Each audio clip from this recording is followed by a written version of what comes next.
Assalamualaikum warahmatullahi wabarakatuh. Di sini saya akan mempresentasikan tentang akal dan wahyu dalam perspektif penciptaan manusia. Nama anggota Fauzi Andi R. B1190467, Emadiansyah B1190463, Dilan Ryan B1190471. Manusia menduduki posisi yang unik antara alam dan Tuhan, yang memungkinkan dirinya berkomunikasi dengan keduanya. Dengan posisinya yang unik itu, manusia diciptakan Tuhan bukan tanpa tujuan. Tulisan ini mencoba mengungkap tujuan penciptaan manusia oleh Tuhan.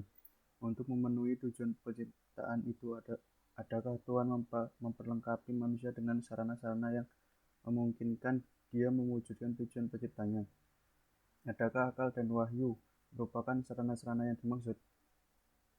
Manusia sebagai puncak tujuan akhir penciptaan alam. Manusia adalah puncak atau tujuan akhir penciptaan alam. Dalam konteks tujuan akhir penciptaan alam, maka seluruh isi alam adalah untuk manusia, ibarat seluruh akar, batang, dan daun pisang dipersiapkan untuk buahnya.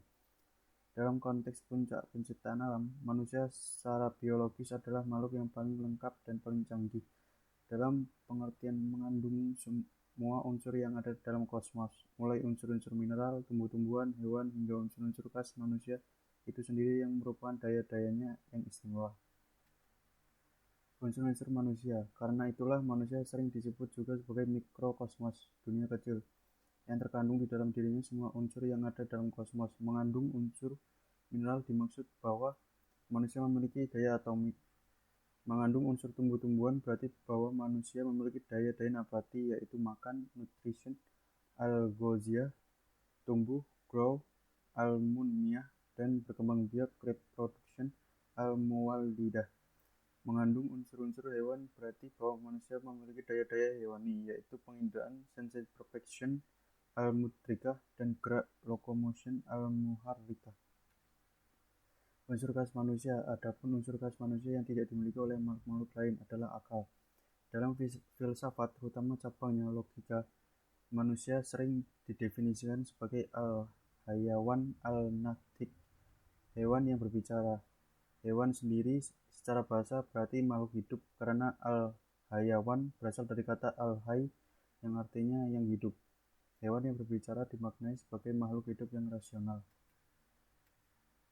Secara fungsional, kemampuan akal manusia: 1. Kemampuan kognitif atau teoritis, al-quwwah al-alimah, yang dengannya manusia dapat mengetahui sesuatu, bahkan lebih jauh dapat meraih dan menyusun ilmu pengetahuan.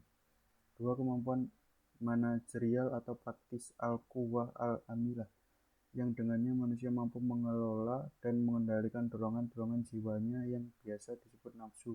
Karena itu ada yang menyebutnya moral. Manusia sebagai puncak penciptaan.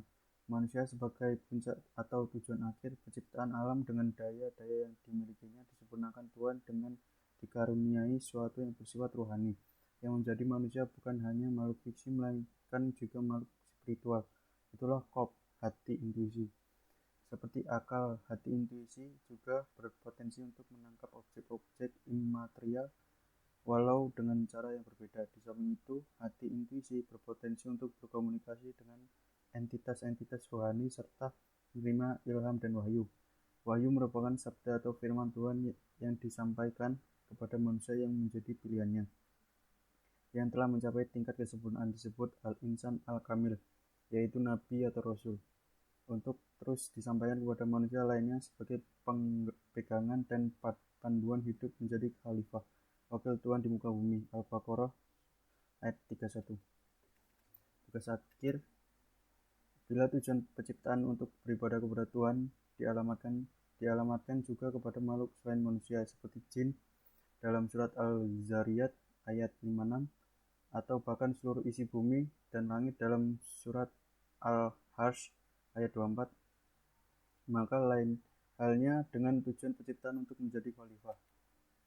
Tujuan penciptaan yang terjadi ini hanya dimandatkan kepada manusia.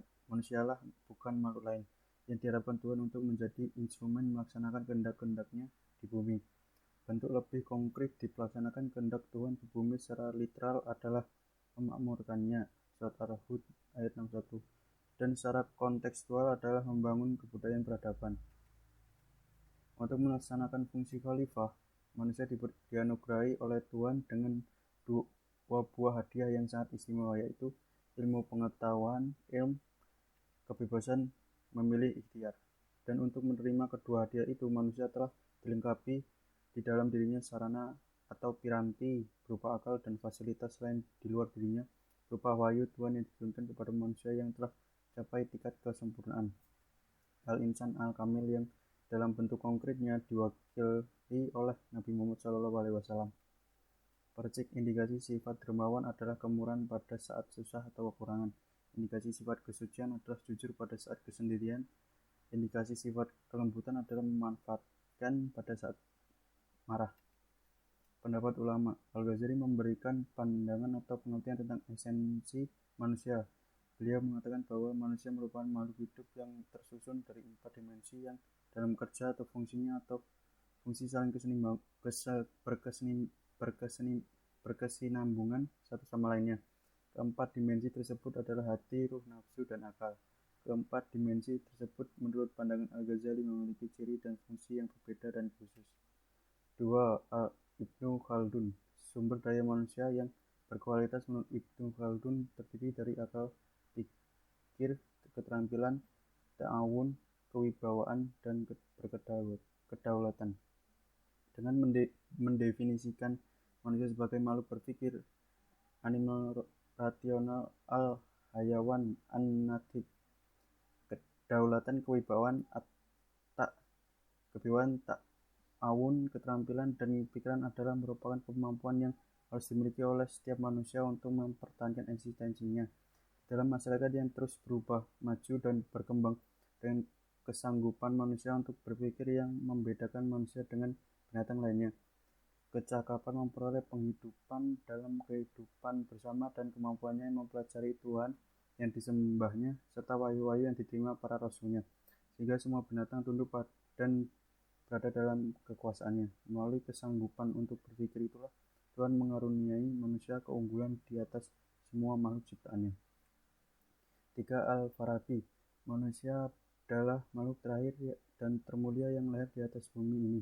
Ia terdiri atas 2 unsur, yaitu jasad dan jiwa. Jasad berasal dari alam ciptaan dan jiwa berasal dari alam perintah.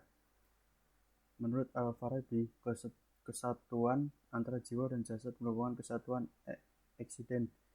Ini berarti keduanya mempunyai substansi yang berbeda dan tidak esensial, sehingga binasanya jasad tidak membuat binasanya jiwa.